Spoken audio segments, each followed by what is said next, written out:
Assalamualaikum warahmatullahi wabarakatuh.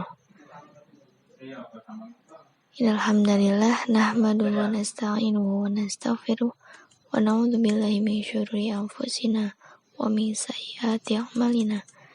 May yahdihillahu fala mudhillalah wa may yudhlil fala hadiyalah. Asyhadu an la ilaha illallah wahdahu la syarikalah wa asyhadu anna Muhammadan abduhu wa rasuluh. Amma ba'd. Kami dari kelompok 2 akan menjelaskan tentang populasi dan sampel yang beranggotakan pertama R. Aditya Yoga Perwira dengan NIM 211921. Yang kedua ada Indah Daru Kartika dengan NIM 211923. Yang ketiga Aminatul Khairiyah dengan NIM 211921. Dan yang keempat adalah Muhammad Dian Pramudya dengan NIM 2119051.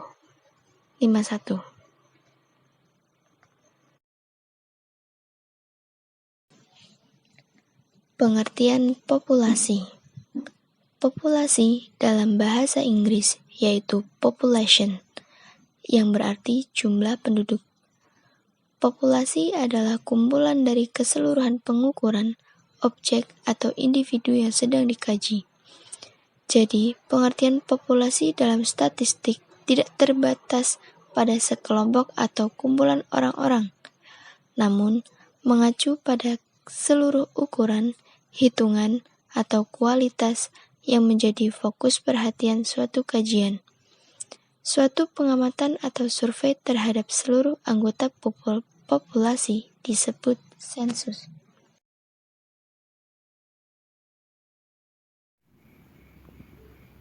Pengertian sampel. Sampel adalah bagian dari jumlah dan karakteristik yang dimiliki oleh populasi tersebut.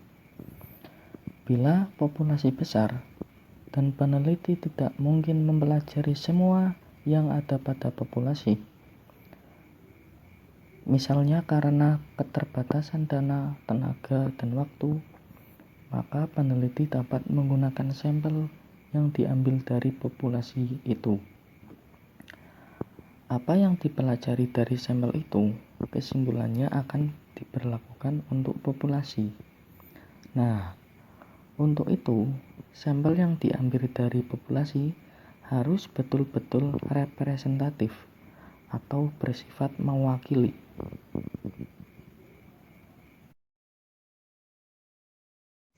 Kemudian proses pengambilan sampel. Dalam proses pengambilan sampel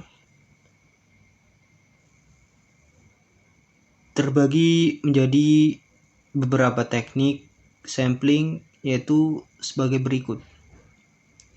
Yang pertama ada probability sampling, adalah teknik pengambilan sampel yang memberikan peluang yang sama bagi setiap unsur populasi untuk dipilih menjadi anggota sampel. Dalam probability sampling ini terdiri dari beberapa teknik. Yang pertama adalah simple random sampling. Pengambilan anggota sampel dan populasi dilakukan secara acak tanpa memperhatikan strata yang ada dalam populasi itu. Cara demikian dilakukan bila anggota populasi dianggap homogen. Kemudian ada proportional stratified random sampling. Teknik ini digunakan bila populasi mempunyai anggota atau unsur yang tidak homogen dan berstrata secara proporsional. Kemudian ada cluster sampling. Teknik sampling daerah digunakan untuk menentukan sampel bila objek yang akan diteliti atau sumber data sangat luas, misal penduduk dari suatu negara, provinsi, atau kabupaten. Untuk menentukan penduduk mana yang akan dijadikan sumber data, maka pengambilan sampelnya berdasarkan daerah populasi yang telah ditetapkan. Misal, Indonesia terdiri dari 30 provinsi, dan sampelnya akan menggunakan 15 provinsi. Maka pengambilan 15 provinsi itu dilakukan secara random. Tetapi perlu diingat karena provinsi-provinsi di Indonesia itu berstrata, maka pengambilan sampelnya perlu menggunakan stratified random sampling. provinsi di Indonesia ada penduduknya padat, ada yang tidak, ada yang mempunyai hutan banyak, ada yang tidak, ada yang kaya bahan tambang, ada yang tidak. Karakteristik semacam ini perlu diperhatikan sehingga pengambilan sampel menurut setara populasi itu tidak ditetapkan. Teknik sampling daerah ini sering digunakan melalui dua tahap, yaitu tahap pertama menentukan sampel daerah dan tahap berikutnya menentukan orang-orang yang ada pada daerah itu secara sampling juga. Kemudian ada stratified random sampling. Metode penarikan sampel berstrata merupakan suatu prosedur penarikan sampel berstrata yang dalam hal ini suatu subsampel acak sederhana ditarik dari setiap strata yang kurang lebih sama dalam beberapa karakteristik. Ada dua macam penarikan sampel berstrata. Yang pertama adalah proporsional dan yang kedua adalah non-proporsional. Teknik ini membantu menaksir parameter populasi. Mungkin terdapat subkelompok elemen yang bisa diidentifikasikan dalam populasi yang dapat diperkirakan memiliki parameter yang berbeda pada suatu variabel yang diteliti. Kemudian dalam proses pengambilan sampel ada teknik non-probability sampling. Penarikan sampel non-probabilitas merupakan suatu prosedur penarikan yang bersifat subjektif. Dalam hal ini, probabilitas pemilihan elemen-elemen populasi tidak dapat ditentukan.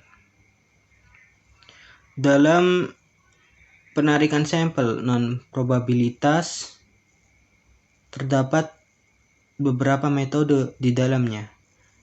Yang pertama ada sampling sistematis. Teknik pengambilan sampel berdasarkan urutan dari anggota populasi yang telah diberi nomor urut, misal diambil nomor ganjil saja.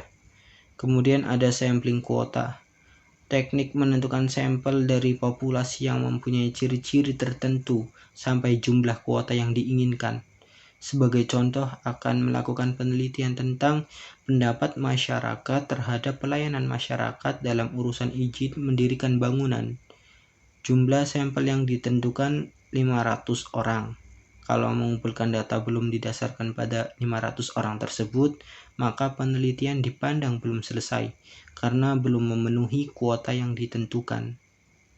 Bila pengumpulan data dilakukan secara kelompok terdiri dari 5 orang pengumpulan data, maka setiap anggota kelompok harus dapat menghubungi 100 orang anggota sampel atau 5 orang tersebut harus mencari data dari 500 anggota sampel. Kemudian sampling insidental. Teknik penentuan sampling berdasarkan kebetulan, yaitu siapa saja yang secara kebetulan atau insidental bertemu dengan peneliti dapat digunakan sebagai sampel bila dipandang orang yang kebetulan ditemui itu cocok sebagai sumber data. Kemudian sampling purposive. Teknik penentuan sampel dengan pertimbangan atau kriteria tertentu. Kemudian ada sampling jenuh. Teknik penentuan sampel bila semua anggota populasi digunakan sebagai sampel. Hal ini sering dilakukan bila jumlah populasi relatif kecil, kurang dari 30 orang, atau penelitian yang ingin membuat generalisasi dengan kesalahan yang sangat kecil. Istilah lain sampel jenuh adalah sensus, di mana semua anggota populasi dijadikan sampel. Kemudian dalam proses pengambilan sampel juga ada teknik yaitu snowball sampling, teknik penentuan sampel yang mula-mula jumlahnya kecil kemudian membesar. Ibarat bola salju yang menggelinding yang lama-lama menjadi besar. Dalam penentuan sampel, pertama-tama dipilih 1 atau 2 orang. Tetapi karena dengan 2 orang ini belum merasa lengkap terhadap data yang diberikan, maka peneliti mencari orang lain yang dipandang lebih tahu dan dapat melengkapi data yang diberikan oleh 2 orang sebelumnya. Begitu seterusnya, sehingga jumlah sampel semakin banyak.